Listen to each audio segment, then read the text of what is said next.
qui vient. Le Tout-Puissant. Posez-leur la question. S'il dit que non, ça c'est pas Jésus. Bon, qui vient? On attend la venue de qui? N'est-ce pas de Jésus-Christ? Mais celui qui vient, lui-même dit, il est le Tout-Puissant. Pourquoi vous ne voulez pas croire? Ah, c'est l'incrédulité. Mais l'incrédulité n'arrêtera jamais Dieu. Maintenant écoutez, certainement il était un être triple sur la terre. Quand il était sur terre, il était un être triple. Sur terre, il était prophète. Dans le ciel, il est aussi sacrificateur. Et quand il reviendra sur la terre, il sera roi.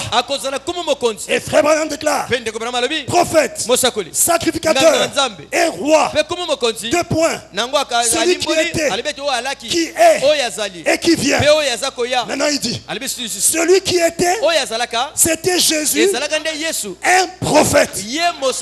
Celui qui est, maintenant, c'est le sacrificateur, offrant des sacrifices spirituels. Un souverain sacrificateur qui peut être touché par nos infirmités et qui se dévoile et prouve qu'il est au milieu de nous. Prophète, sacrificateur et roi, mais un seul Dieu. Donc c'est pas trois dieux, c'est le même Dieu. Donc trois fonctions, trois rôles différents pour la rédemption. Paragraphe 253. C'est cela. Il était un seul Dieu et non pas trois dieux. Il a vécu dans trois fonctions, œuvré en trois dispensations. Lesquelles? Il est prophète, sacrificateur et roi. Écoutez le prophète. Il est l'aigle, l'agneau et le lion. Il est le lys de la vallée, la rose de Saron, l'étoile du matin. Il est la racine et le rejeton de David. De A à Z, l'alpha et l'oméga, c'est lui. Il est le Père, le Fils et le Saint-Esprit. Il est tout cela, mais il est un. Il est un seul Dieu. Là, ce sont des titres qui lui appartiennent. Mais il n'y a qu'un seul Dieu. Donc ça, c'est un résumé. Nous avions donc montré que les trois rôles qu'il devait jouer, le tabernacle de Moïse les a typifiés. Le tabernacle qui typifie la plan de la rédemption, composé de trois parties, a typifié les trois rôle qu'il allait jouer dans la rédemption. Dans sa première venue, il devait être prophète. Ensuite au ciel, il devait être sacrificateur. Et quand il reviendrait, il devait être roi. Et le vendredi, nous avons terminé en prenant le type de l'Éden. Nous avions montré que même en Éden, dans la Genèse, les trois rôles des trois actes de la rédemption ont été typifiés. Parce que le prophète déclare, tout a commencé dans la Genèse. La Genèse, c'est le livre des semences. Tous les ismes, même tout ce que le diable fait, a commencé là-bas. Et tout ce que Dieu fait aussi a commencé dans la Genèse. Genèse signifie commencement. C'est le livre de semences. Et dans la Genèse, là-bas en Éden, juste après la chute, nous voyons les trois rôles du plan de la rédemption nous être dévoilés. Nous avions montré qu'avant la chute, Dieu était le roi de l'univers. Mais il voulait avoir une famille avec qui communier. Il a créé l'homme à son image. Après avoir créé l'environnement, le monde monde sur lequel il allait placer l'homme. Il a créé la terre. Et à la fin, il a créé l'homme à son image et à sa ressemblance. C'était son fils. C'était le produit direct de la parole parlée. Parce que Dieu avait dit, faisons l'homme à notre image et à notre ressemblance. Et il a créé à son image et à sa ressemblance. Il ne l'a pas formé à son image, mais il a créé par la parole parlée.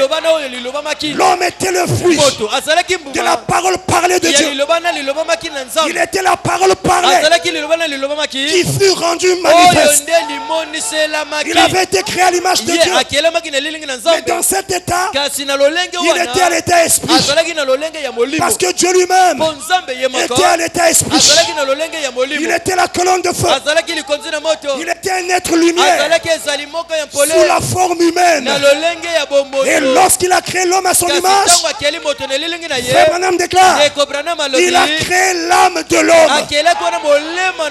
Et cette âme avait la même forme que lui, la même nature, parce qu'elle était à son image et à sa ressemblance. Mais après, il lui a fait un corps à partir de la poussière de la terre. Et il a pris cet être spirituel, il l'a placé dans le corps qu'il avait formé. Et l'homme devenait un être tangible qui pouvait toucher, qui pouvait marcher en Éden, goûter les fruits. Est-ce que vous êtes avec moi? Il était spirituel, il était physique. Mais Dieu en le créant, il voulait partager avec l'homme ce qu'il était lui-même. C'est pourquoi il avait fait l'homme à son image. Parce qu'il veut que ces glorieux attributs soient reflétés par l'homme. C'est pourquoi l'épouse doit refléter ces glorieux attributs. C'est pourquoi le chandelier qui représente l'épouse de cet âge n'est pas fait en argent. Elle n'est pas faite en marbre.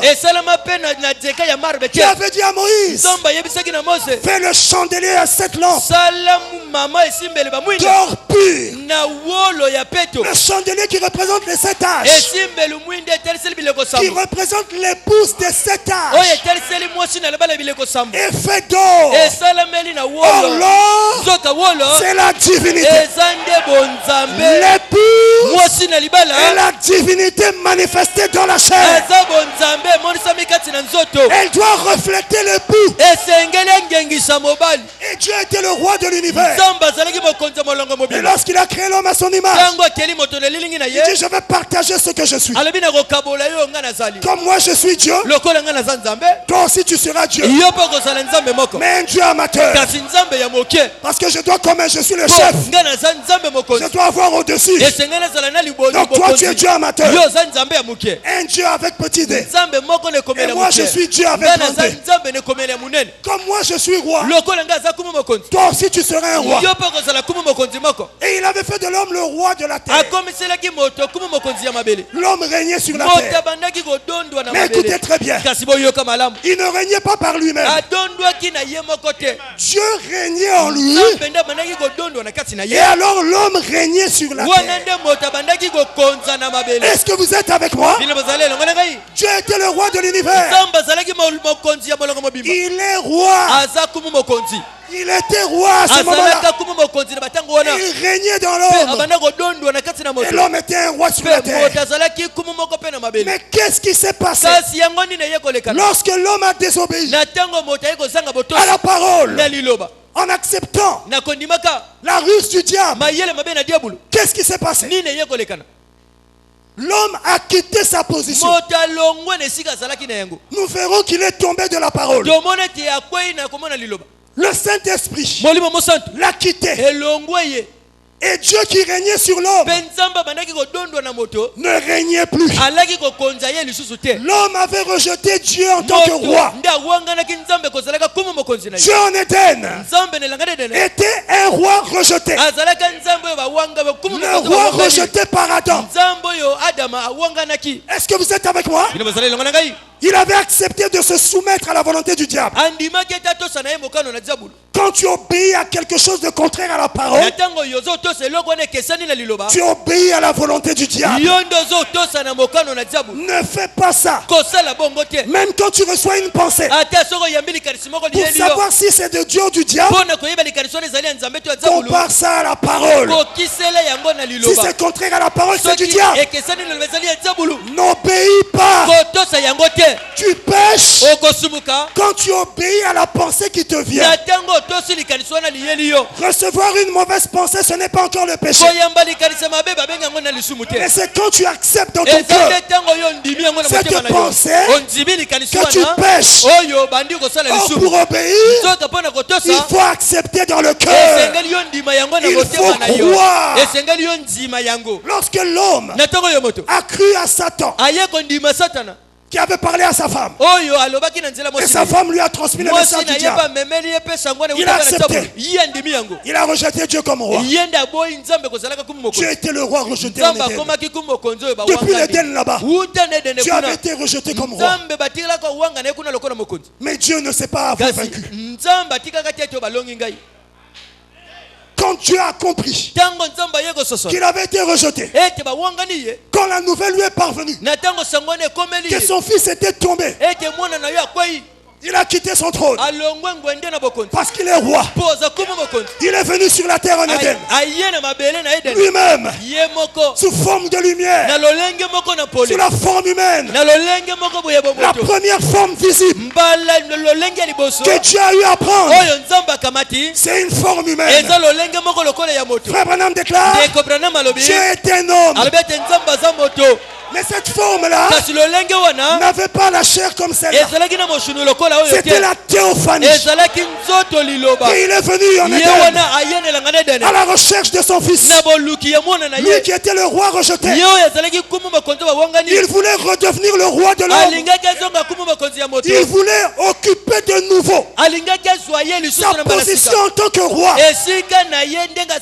Mais il n'a pas occupé sa position directement. Il y a un plan. Il y a des actes qui se déroulent en Éden juste après la chute. Qu'est-ce qui s'est passé? Dieu est venu sous la forme humaine. La forme humaine seulement. Pas la chair, mais la forme lumière. Qu'est-ce qu'il a dit? Adam, où es-tu? Par sa voix, la voix de sa parole parlait. Il a été à la recherche de l'homme. Il était là en tant que prophète, proclamant sa parole. Parce que le premier prophète, c'est Dieu lui-même. Au commencement, quand il devait créer, il était là en tant que prophète. Là dans l'espace, il n'y avait rien. Il était sous la forme humaine, mais une forme lumière. Et il était là. Que la lumière soit. Peut-être qu'il a fait ça avec son doigt. Il était là seul. Le puissant vainqueur. Tout seul. Il a amené la création à l'existence. Que la lumière soit. Est-ce que la lumière est venue au même moment? C'était une prophétie. Il prophétisait. Il parlait. C'était Dieu prophète. Et quand l'homme est tombé, il est venu en Éden. Adam, où es-tu? Le premier acte en type de la rédemption, Dieu a joué le rôle de prophète. Adam, où es-tu? C'était le premier acte. Mais après, Quand il a croisé Adam et qu'il a jugé par sa parole, il y a eu un deuxième acte. Il a pris un agneau. Il l'a sacrifié. Le sang a coulé. Là, il changeait de rôle. Il est passé de prophète à sacrificateur. Parce que le rôle d'un sacrificateur, c'est aussi de sacrifier les animaux. C'était pas un autre. Le même qui était là en tant que prophète, qui avait appelé l'homme par sa parole, est devenu sacrificateur. Il a sacrifié un agneau. Le sang a coulé. Il est passé de prophète à sacrificateur. Mais ensuite, il ne s'est pas arrêté. Qu'est-ce qu'il a fait? Il a pris la peau. Il en a fait des habits. Lui-même, il a fait l'habit. Et lui-même a habillé l'homme. Et la femme. Qu'est-ce que ces habits-là montraient? Adam, mon esprit, par lequel je régnais en toi, t'a quitté. Mon voile saint, parce que tu m'as désobéi. Tu étais environné de ma gloire. Je régnais en toi. Mais par désobéissance, ton habit spirituel, ce voile saint, t'a quitté. Mais je m'engage. Je te fais la promesse qu'après que je sois prophète et que je sois manifesté comme sacrificateur, je reviendrai régner en toi sous la forme du Saint-Esprit. L'habit là représentait la robe de Dieu. Et le prophète déclare: la robe de Dieu, c'est le baptême du Saint-Esprit. Et c'est par le Saint-Esprit que Dieu règne en toi. Quand tu reçois le Saint-Esprit, tu deviens le royaume de Dieu.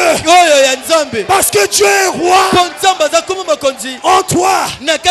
Jean-Baptiste avait dit: le royaume des cieux est proche. Et quand Jésus est venu, il a dit: le royaume des cieux au milieu de vous. Dieu régnait en lui. Le royaume était sur la terre, marchant au travers d'un homme. Et cet homme était prophète, sacrificateur et roi en même temps. Mais en type en Éden, il a montré comment il allait redevenir roi de l'homme en étant prophète par sa parole, en devenant sacrificateur. Et enfin, il redevient roi. Le roi des saints. Est-ce que tu es avec moi? Alors ça, tout ça c'était un rappel.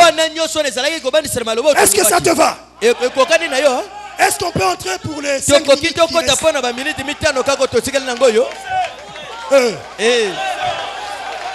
Oh. Mais moi je croyais qu'il était tard. Mais moi je croyais qu'il était tard. Que j'avance. Que j'avance. Ah bon, on va voir, hein. Bon, tous les estomacs sont pas les mêmes, peut-être que non, ils mangent seulement un petit morceau de manioc. Un petit morceau de manioc. D'autres c'est 10 morceaux. Moi je veux être gourmand spirituellement. Il y a des femmes aussi qui mangent beaucoup, hein? Eh oui, c'est pas un péché. Tant que c'est pas la gourmandise. Si elle mange selon son estomac, c'est un autre.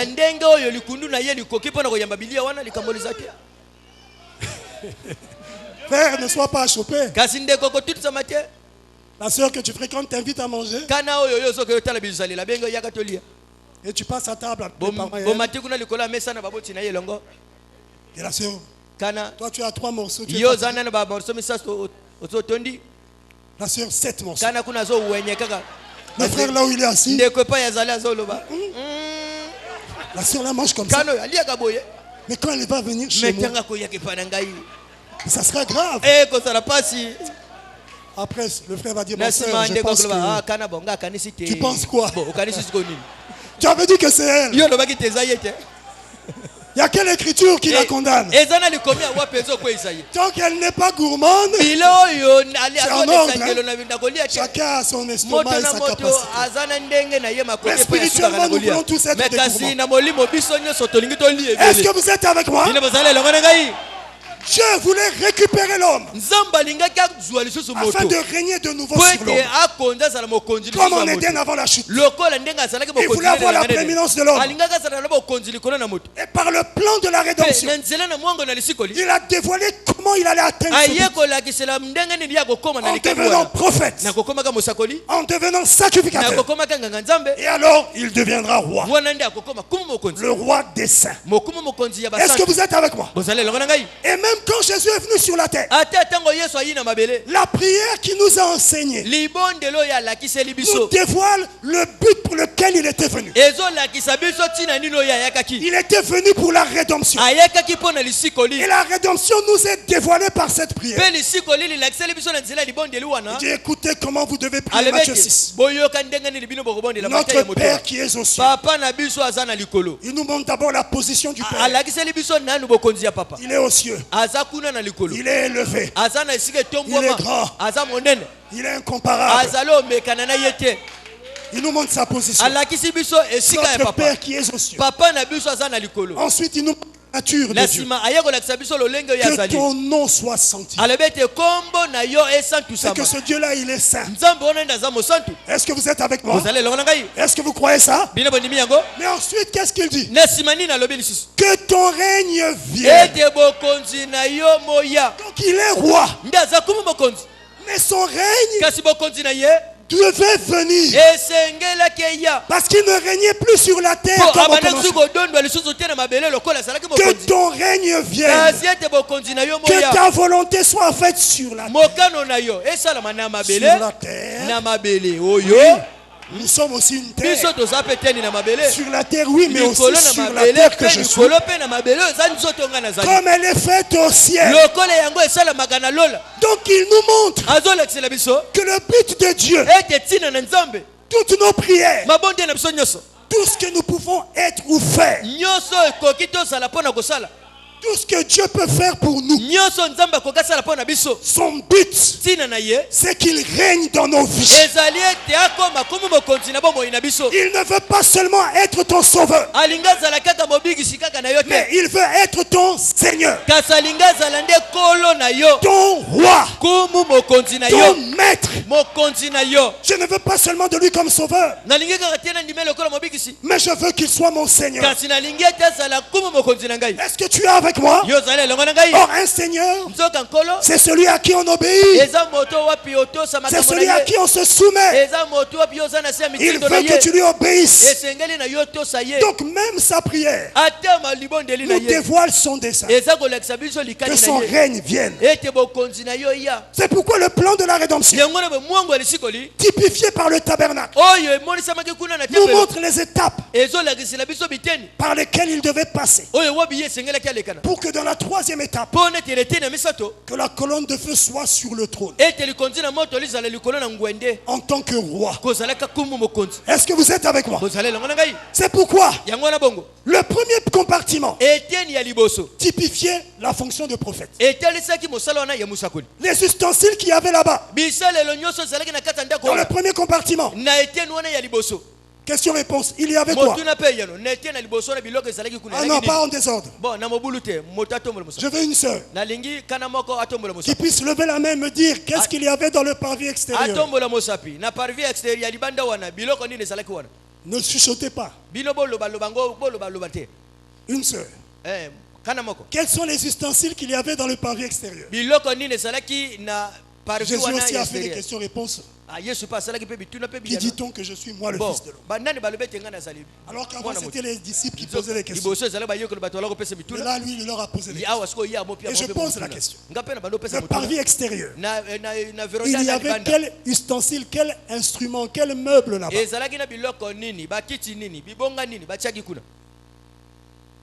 Oh, Aucune sœur.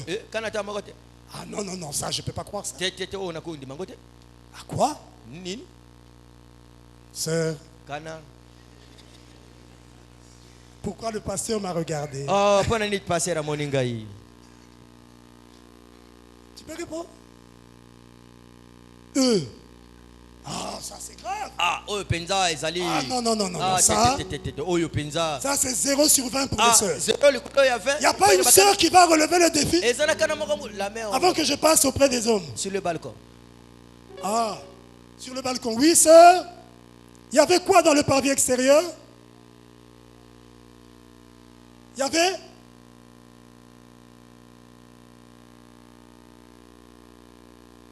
Oui. Il y avait... Alors je te donne 10 sur 20. Parce qu'elle a dit qu'il y avait l'autel de parfum de sacrifice. 10 sur 20. 10 sur 20. Tu as donné une réponse juste, mais l'autre n'était pas juste. Dans le parvis extérieur, il y avait l'autel de sacrifice. Mais pas l'autel de parfum. Une autre sœur. Sœur, on vous fait l'honneur de montrer aux hommes que vous aussi vous lisez. La connaissance là, c'est pas seulement pour les hommes. Parce que la stature d'un homme parfait, c'est pour tous les croyants, pour l'épouse. Une autre sœur. Et là, c'est une jeune sœur. Hein? Mais les mamans qui sont là. Les mamans. Pas maman. Ah non. Vous allez dire, pasteur, je suis toujours là en train de cuisiner, préparer, je lave les habits, je n'ai pas le temps. Ah, tu n'as pas le temps de lire. Ça, c'est grave. Bon, comme il n'y a aucune sœur qui veut lever le défi. Alors, un homme. Oh. Il n'y a qu'un seul doigt. Est-ce que je vois bien ou mes yeux voient flou?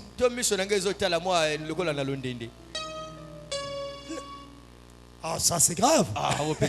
Mais j'ai dit ça le vendredi.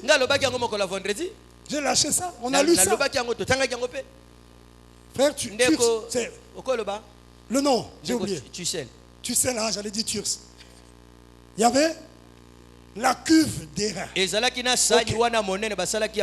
L'autel d'airain et la cuve d'airain dans le parvis extérieur. L'autel d'airain, c'était là où on mettait les sacrifices. Mais la cuve d'airain, dedans, il y avait de l'eau. Et dans cette eau, on devait laver le sacrifice. Parce que Dieu ne devait pas agréer un sacrifice qui n'était pas lavé. Il y avait les eaux de séparation dans la cuve d'airain. Avant d'être sacrifié, il fallait un lavage. Dieu n'agrée aucun sacrifice qui ne passe pas par les eaux de séparation de sa parole.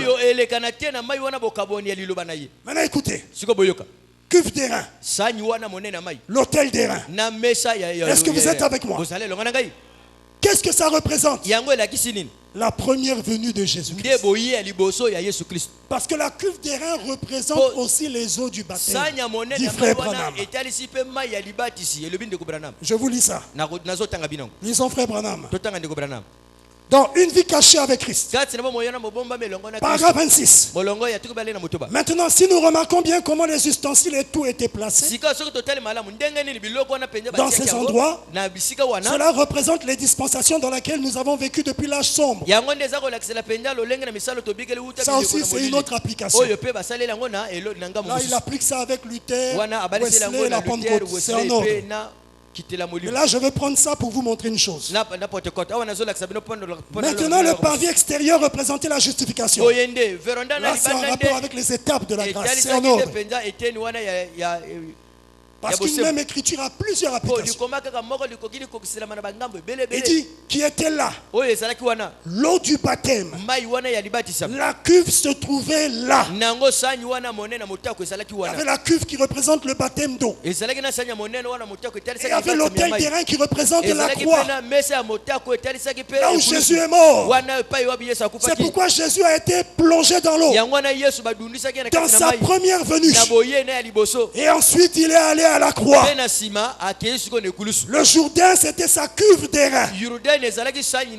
Et la croix c'était l'autel d'airain. Et tout ça a eu lieu dans la première venue. Il dit et l'autel représentait le lieu de sacrifice où le châtiment était placé. Car le jugement était placé sur le sacrifice.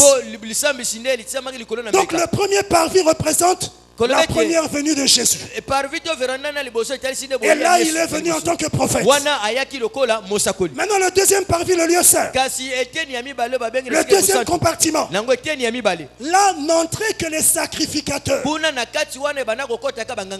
Alors que dans le parvis extérieur, le peuple pouvait entrer. Mais dans le lieu saint, seuls les sacrificateurs. Ils entraient là pour faire le service. Ça révèle que dans ce compartiment, Dieu nous enseigne que Christ serait sacrificateur. C'est la deuxième étape ou le deuxième rôle. Maintenant écoutez, après la première venue, Christ est entré au ciel pour jouer le rôle de sacrificateur pendant les 7 âges de l'église. C'est pourquoi c'est dans le lieu saint que se trouvait le chandelier à 7 lampes. Le chandelier typifie les 7 âges. Au travers des 7 âges, il devait être sacrificateur.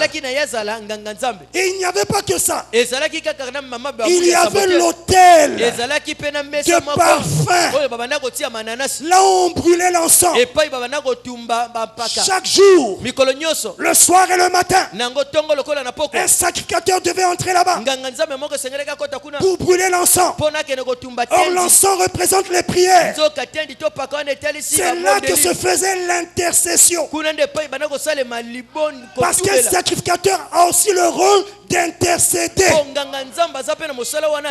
Et tout le long de cet âge de l'église, c'est ce que Christ a fait. Il a intercédé pour toi et moi. Quelquefois tu as des batailles. Tu ne sais pas comment vaincre. Quelquefois tu es fatigué. Tu veux abandonner la marche. Découragé. Mais tout d'un coup tu reçois la force. Quelque chose te dit continue. Qu'est-ce qui se passe? Jésus-Christ intercède pour toi. Est-ce que tu es avec moi? Oh, nous sommes heureux de savoir que nous avons un intercesseur. Et chez lui, ces intercessions sont toujours exaucées. Ça me rappelle tellement une chose que j'avais vécue avec une sœur ici qui venait de commencer dans la marche. Et on l'aidait dans sa marche à vaincre certains esprits. Il y avait les esprits des hommes, tout ça. Et alors qu'elle avait pris position, un jour j'étais dans une pâtisserie. J'avais pas de crédit. Et je mangeais mon gâteau. Ça fait longtemps. Dans les gâteaux, c'est rare. Et puis surtout que notre pasteur a dit charmant toi les gâteaux. Je vais vous faire rire. Un jour on est entré avec notre pasteur dans une pâtisserie. Il dit bon entrons on va manger. Un appel à manger c'est toujours un appel joyeux. Surtout qu'on avait fonctionné et on était un peu fatigué par le contrôle. On entre. À l'époque, j'habitais à Mukondo. Et il choisit les gâteaux. Non, il choisit. Moi, je me dis, bon, ceux qui choisissent là, on va manger. C'est pas la peine que je choisisse. Après, on amène l'assiette au sac. Il prie. Il commence à manger. Je dis, oh. Le pasteur. Mais pasteur. Mais moi je ne mange pas. Il dit, charmant, toi, c'est pas les gâteaux. Je dis, oh, pasteur, ta brebis va te regarder manger. Il dit, toi, je te donnerai l'argent. Tout à l'heure, tu iras à la maison. Tu vas donner à ta femme, elle va faire le marché. Moi, je me disais, non. Il fait une blague, il fait l'humour. Frère, il était sérieux. J'ai attendu, il a tout fini. Après, il dit, allons-y. Je dis, oh, pasteur. C'était en l'an 2001 ou 2002. Je dis, quoi? Après, il m'a donné 5 000. Il dit, amène ça à ta femme. J'ai dit, ah, mais quand même, même si, mais quand même. Il dit, non, toi, les gâteaux, toi, tu prends du poids, non. Faut arrêter avec ça. Mais ce jour-là, j'étais seul. Donc, quand le chat n'est pas là, la souris danse. Alors, j'ai mangé mon gâteau. Pas de crédit. Tout d'un coup, à l'époque, MTN donnait des bonus comme ça. Je vois un message. Vous avez reçu du crédit. Je regarde du crédit. Un bonus. Oh. Sur le champ. Quelque chose me dit, appelle telle soeur. J'appelle la soeur. Je lui dis, sœur, tu es une fille de Dieu. Tu es une chrétienne. Et je lui parle comme ça. Oh, je ne savais pas que la sœur était dans une chambre d'hôtel. Il y avait un homme là, qui était le directeur de son mémoire. Parce qu'elle était aussi étudiante. Et qu'il avait imposé d'aller au restaurant et dans la chambre. Et il voulait certaines choses, la sœur refusait. Mais certainement Dieu avait vu le danger. Parce que déjà quand tu entres dans la chambre, sans la grâce de Dieu, c'est compliqué. C'est que tu as accepté quand même quelque chose. Mais quand elle est entrée là, elle s'est restée non. Tout d'un coup, le téléphone sonne. Et c'est moi. Tu es une fille de Dieu. Tu es ceci. La sœur, quand l'appel prend fin, elle dit quoi? Le diacre, à l'époque, j'étais diacre. Le diacre charmant m'appelle. Alors que je suis dans cette situation. Et ça, c'est Dieu. Elle a pris position, elle a vaincu. Elle est sortie de là. Quand elle m'a témoigné ça, j'ai dit, oh, qui avait intercédé pour elle? Jésus-Christ, le sacrificateur. Et il m'avait envoie le crédit. Il a dit MTN, envoie le crédit à mon fils. Ah oui, hein? Dieu contrôle tout. Ah oui. Ah oui. Oui. Même le chef là. Si Dieu veut qu'il t'embauche, il va t'embaucher. Il est Dieu. Les cœurs de tout le monde se trouvent dans sa main. Est-ce que tu crois ça? C'est pourquoi contacte-le. Lui-même, il sait qu'est-ce qu'il va faire. Il dit MTN, envoie le crédit à mon serviteur. Le crédit arrive. Et alors il m'inspire. Mon serviteur appelle ma fille. Parce qu'elle était en danger de mort. Il y avait un danger. Il y avait une faiblesse. Mais comme il peut être touché par le sentiment de nos faiblesses, de nos infirmités, il a dit appelle-la. Et quand je lui ai parlé, elle a reçu de la force. Elle a dit non. Oh Jésus-Christ, le souverain sacrificateur. N'êtes-vous pas fier de lui? Est-ce que vous n'êtes pas fier de lui? Oh, il est merveilleux. Et le lieu saint dévoile Christ au travers de cet âge dans le ciel en tant que souverain sacrificateur. Et le lieu très saint, là-bas il y avait l'arche en or.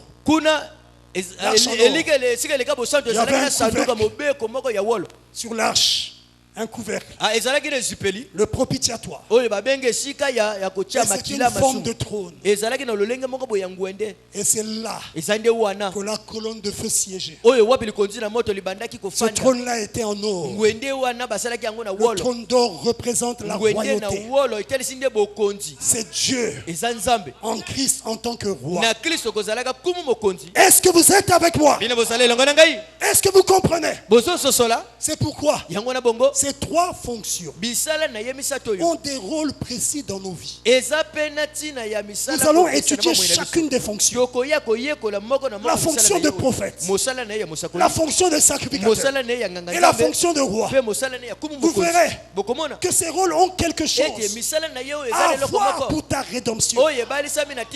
Tu dois savoir ce qu'il est en tant que prophète.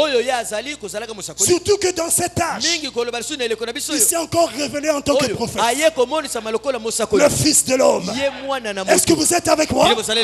Ces fonctions ont un rôle à jouer pour notre rédemption.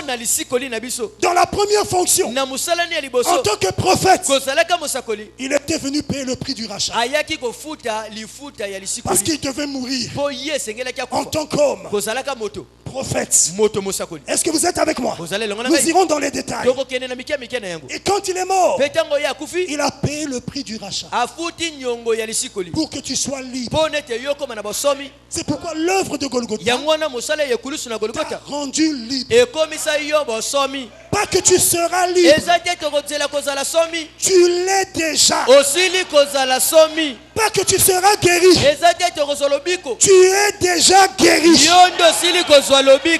Frère Branham déclare, c'est comme le magasin de prêt sur gage. Le magasin de prêt sur gage. Non. Je ne sais pas comment interpréter ça. Là où on te prête de l'argent. C'est pas une banque, mais on prête de l'argent. Mais tu dois donner un gage.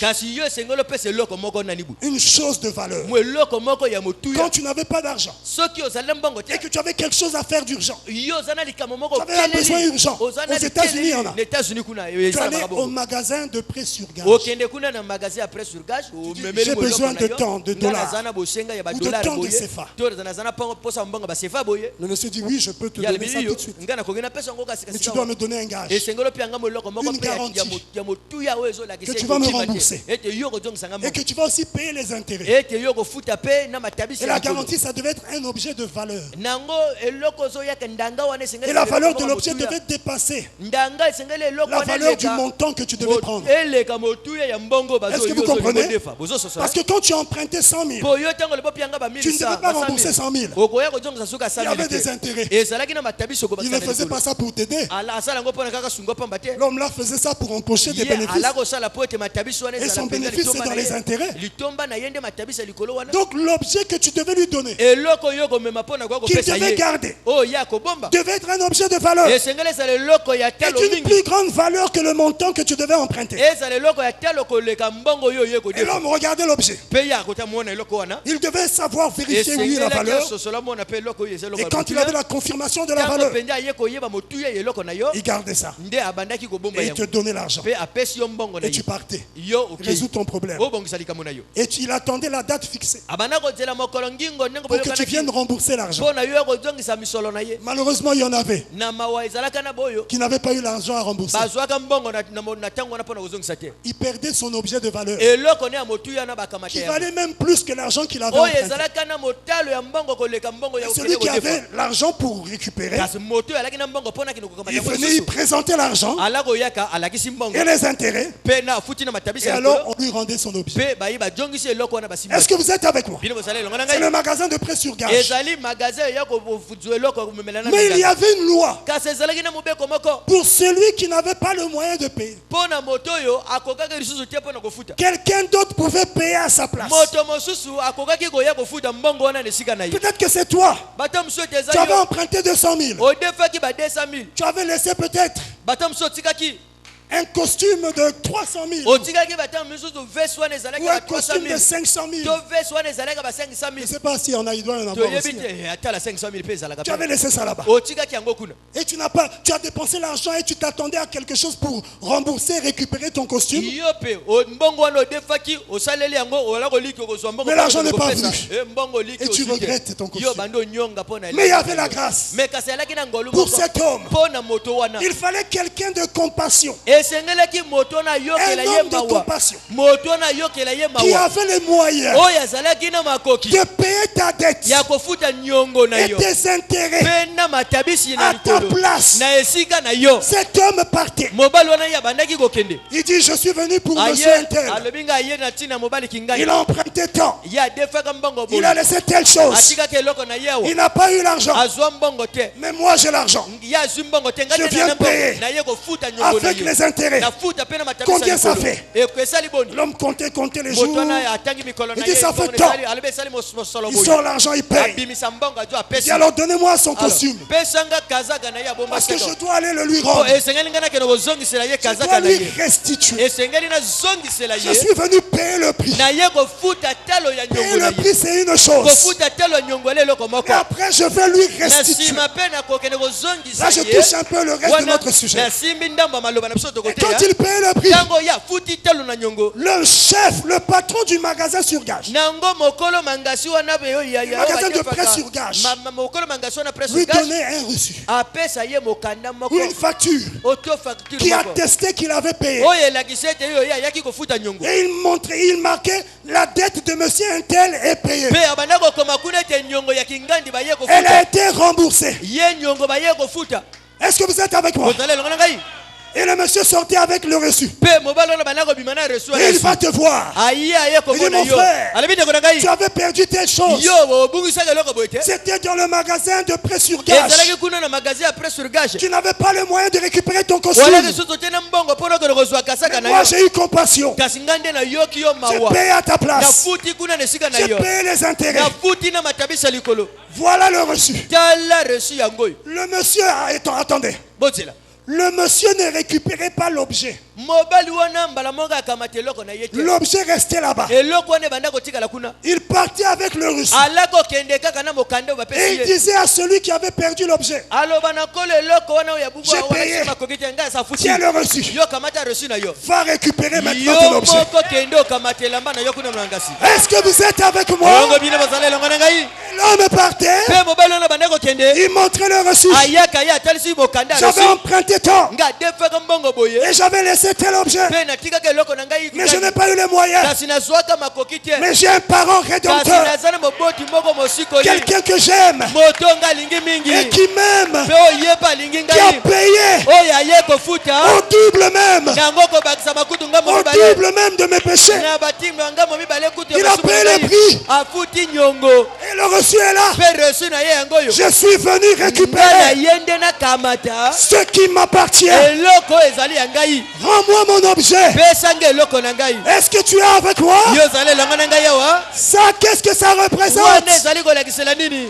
Adam nous avait livré dans le magasin de prêt sur gage du diable. Adam nous avait livré avec tous nos biens. Il avait livré sa race, sa descendance, avec tous les droits que Dieu leur avait donnés.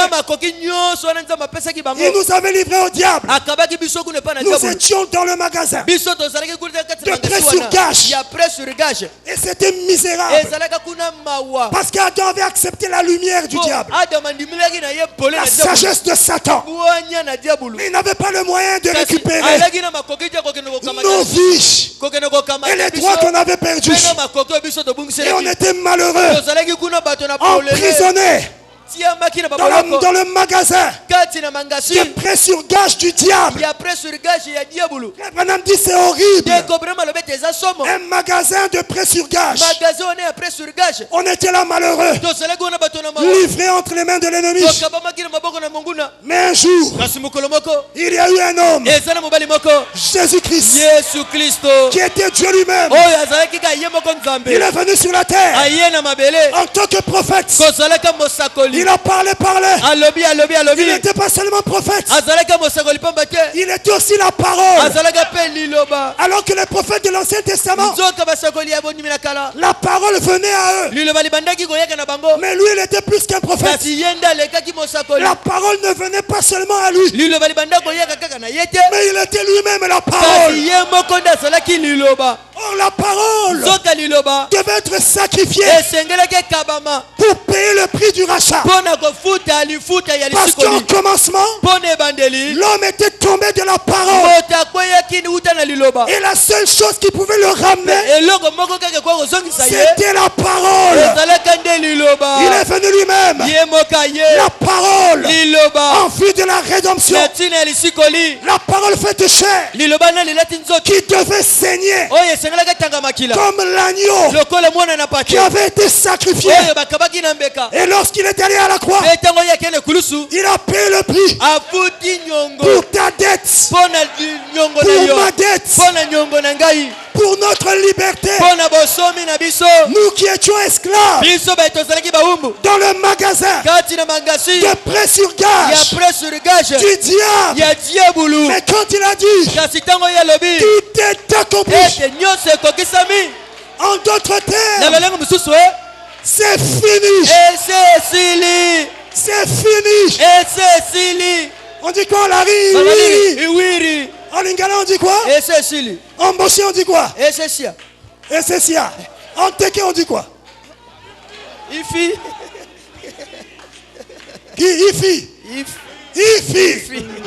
C'est fini. C'était fini quoi? Nous n'étions plus prisonniers. Il a payé le prix du rachat. Déjà payé. Tu n'as pas le droit ce soir d'être prisonnier. Sors de la maison du diable. Ta place n'est pas là-bas. Il a déjà dit c'est fini. Lorsque je vois l'œuvre de Golgotha, je suis dans la joie. Parce qu'avec ses mains, il a formé la lettre V. V, c'est la victoire. V, c'est aussi un chiffre. C'est le chiffre 5. Et 5, c'est là. Nous sommes délivrés par là. Et aujourd'hui, tu es libre. Reçois ta liberté. Reçois ta délivrance. Tu n'as pas à crier. Regarde des fiches. Regarde des filles. Regarde à la croix et sois libre. Tu es guéri. Il t'a guéri quand? Pas hier. Oh, tu avais prié pour moi et Dieu m'a guéri. Il t'a pas guéri hier. Il t'a guéri il y a 2000 ans. Il t'a délivré il y a 2000 ans. Il a payé le prix du rachat il y a 2000 ans. Tu es libre. Et le match est terminé. Nous ne combattons pas pour la victoire. Tu combats dans la victoire. Toi, ceux qui a des soucis, rejette les soucis. Tu es dans la victoire. Tu as vaincu. Petits enfants, vous avez vaincu. Celui qui est en vous est plus grand que celui qui est dans le monde. Est-ce que tu crois ça? Alors reçois ta liberté. Shalom. Shalom.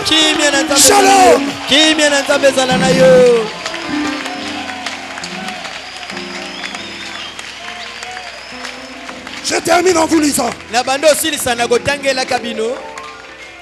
Écoutez le prophète. Dans Rédempteur, rédemption. Non, Rédempteur, virgule, rédemption. Ah, mosikoli pe lisikoli. Ok. Du 19 novembre 55. Il y a 19 novembre 55. Paragraphe 44. Qu'avait-il racheté 54? Il a racheté votre âme de l'enfer. Oh. Oh. Il a racheté mon âme de l'enfer. C'est pourquoi le prophète déclare: il n'y a pas de place en enfer pour un fils de Dieu. Oh man. Oh man. C'est grave ça. Pourquoi? Il a racheté votre âme de l'enfer. Il a racheté et ramené tout ce que Adam avait perdu. Quand il vous avait mis, qui nous avait mis Adam dans un magasin de prêt sur gage. Jésus-Christ au calvaire était votre parent rédempteur qui vous a racheté de chaque malédiction du diable. Oh non, on est maudit dans notre famille. Tais-toi. Toi, tu es d'une autre famille. Tu as un autre parent. Et il t'a racheté. Amen. Les malédictions de famille n'ont pas le droit de t'atteindre. Parce qu'il t'a racheté. De quoi? De chaque malédiction. Attendez. De quelques-unes. De chaque malédiction du diable. Oh, malédiction pour le mariage. Malédiction pour le travail. Malédiction pour ceci. Il t'a. Est-ce que tu crois ça? Ouais.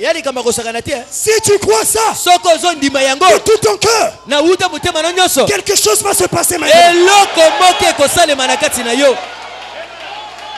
C'est la vérité. Il rachète votre âme. Il rachète votre corps malade. Il rachète votre esprit inquiet. Hélas, fatigué. Il a racheté ça. Il vous a apporté le bonheur. Oh Jésus. Oh Jésus. Il nous a apporté le bonheur. Tu veux le vrai bonheur? C'est en Christ. Dans le message. En Christ. Il vous a apporté la joie. C'est ce que la rédemption vous a apporté. Elle vous a apporté la paix. Même s'il y a des combats. Là des combats. Là des combats. Derrière des combats. Devant les combats. Mais le cœur est en paix. N'a pesé en go. Est-ce que vous vous souvenez? N'a pesé en go. Le diable donne un coup. Mais tu dis Satan. Ça ne me touche pas. Ça ne me bouge pas. Ma foi est trop grande pour croire en ce que tu as fait. Elle vous a apporté la paix. Elle vous a apporté la guérison divine. Toutes ces choses, Jésus-Christ vous les a apportées car il était notre parent rédempteur. Il est venu sur la terre. Il a souffert comme un homme. Il fut tenté en tout comme nous. Pourtant, il ne pécha pas. Il est devenu un parfait parent rédempteur. Il a souffert dans son corps. Il a porté nos infirmités dans son corps pour les ôter de ton corps. Il a porté ça sur lui pour que ça te quitte. Il est descendu pour devenir parent. Qu'était-ce? Dieu condescendant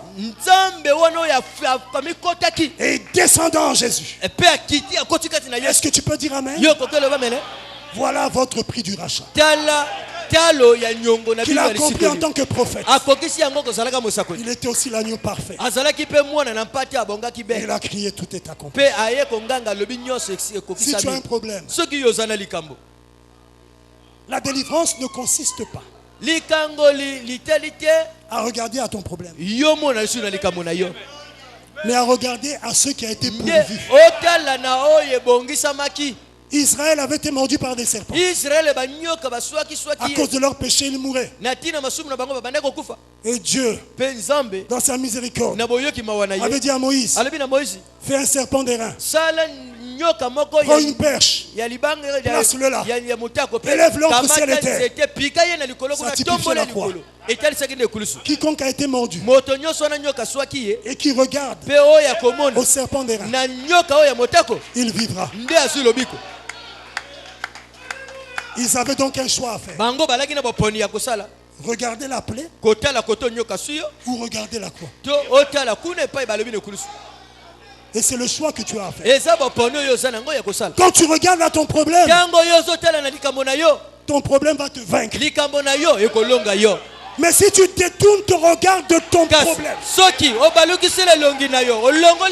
que tu regardes à la croix rugueuse Jésus-Christ en disant je sais que mon Rédempteur est vivant, il va agir.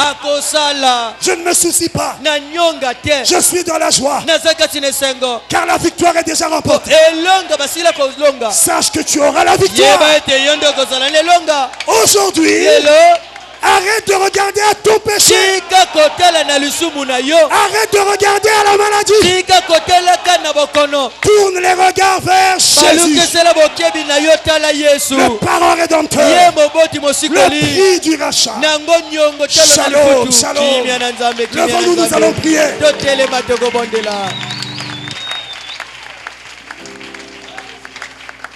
Nous sommes libres. Mais toi-même, tu te mets sous le joug de la servitude. Tu te rends encore esclave à cause de ton problème auquel tu regardes. Est-ce que les soucis vont arranger quelque chose à ta vie? Toi qui te soucies à chaque fois, au point où tu souffres d'estomac, même de tension. Ne sais-tu pas que les soucis tuent? Il n'y a pas de vertu dans les soucis, mais il y a de la vertu dans la foi. La foi change les circonstances. Arrête de douter. Crois la promesse. Réjouis-toi. Ne sois pas triste.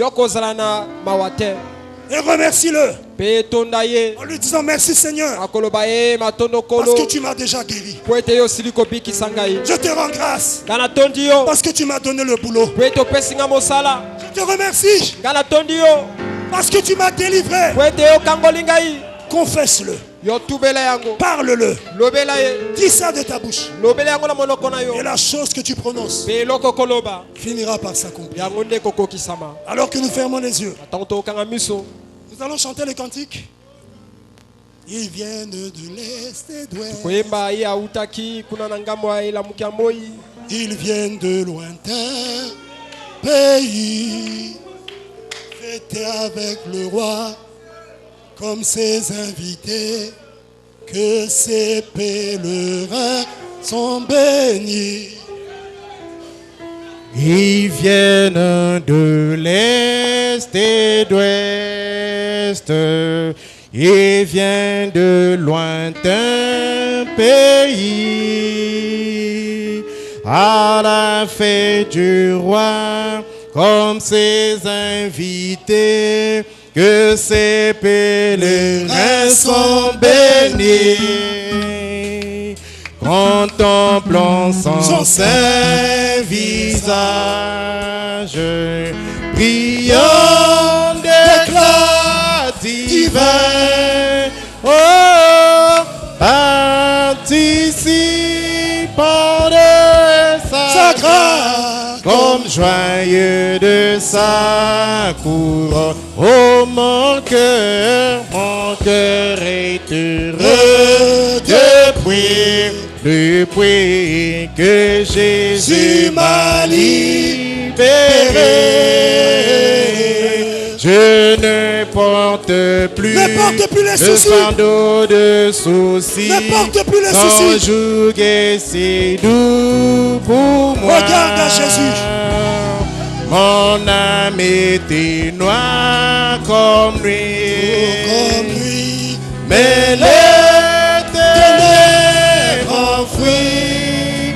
Oh, maintenant je crie victoire, car Jésus m'a libéré. Je regarde le grand trône blanc, les sauvés se tiennent devant. Maintenant plus de larmes, ni chagrin connu, ni mort dans ce beau pays. Le Sauveur m'a précédé,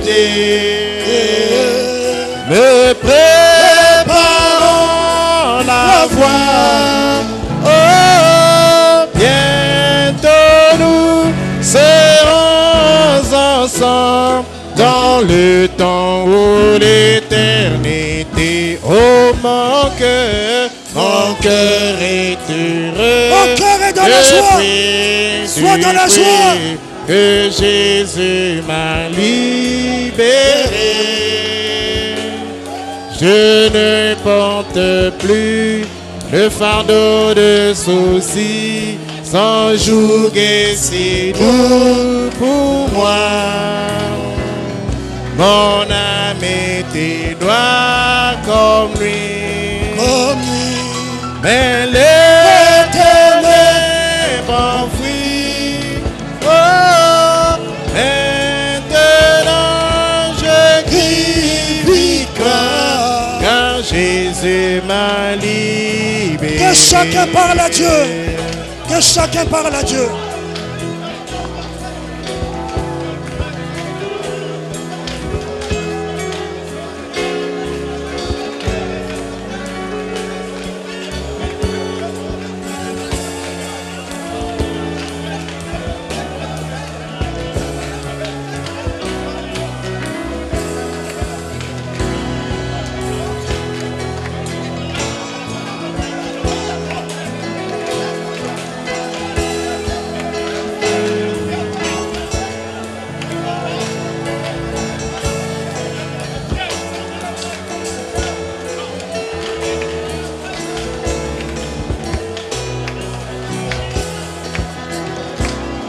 Les portails de ce saint lieu restent ouverts la nuit, le jour.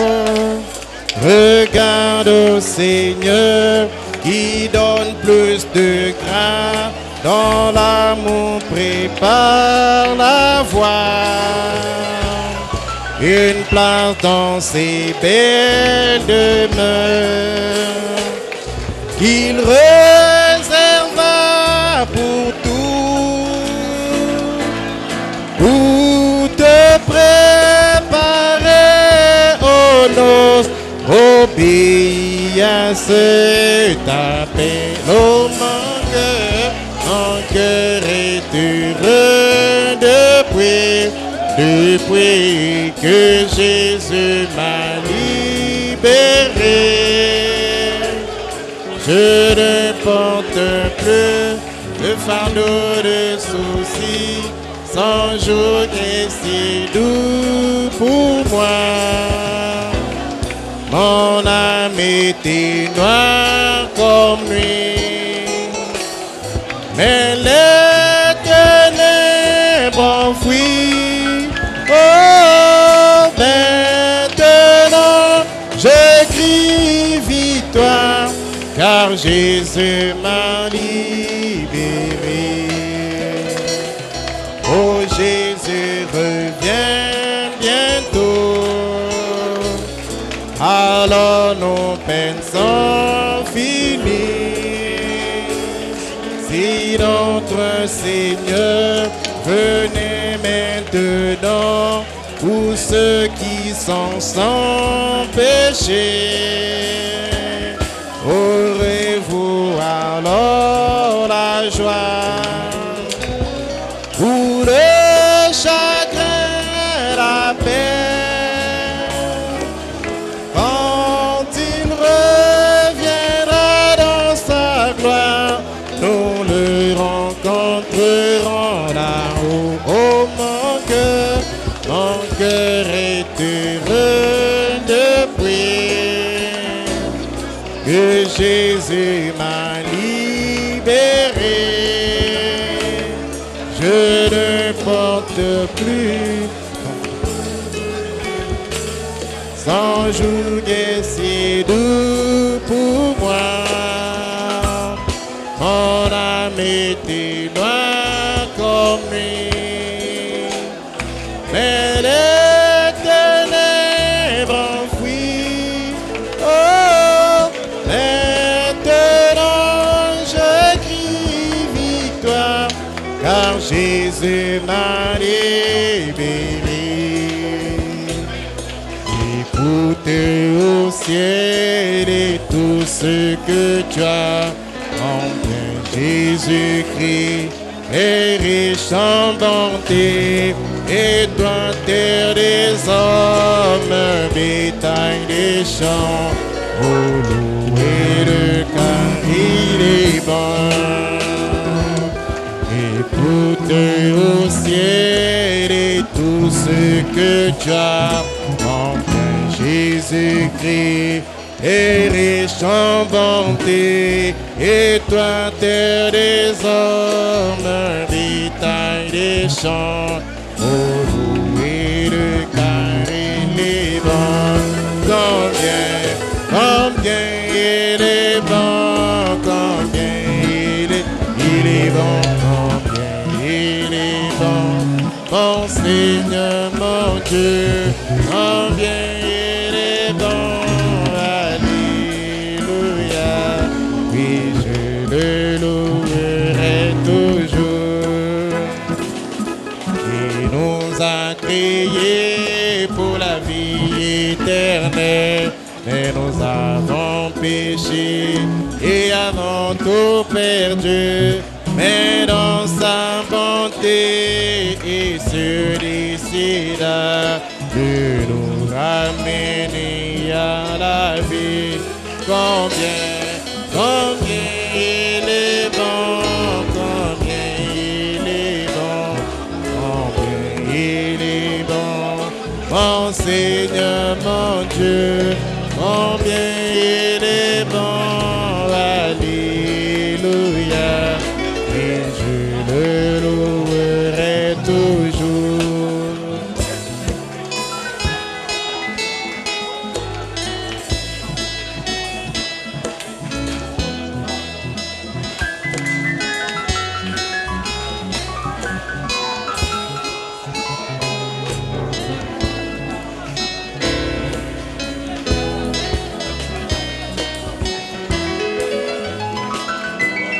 Comme un agneau, il vint ici-bas, il versa son sang pour nous racheter.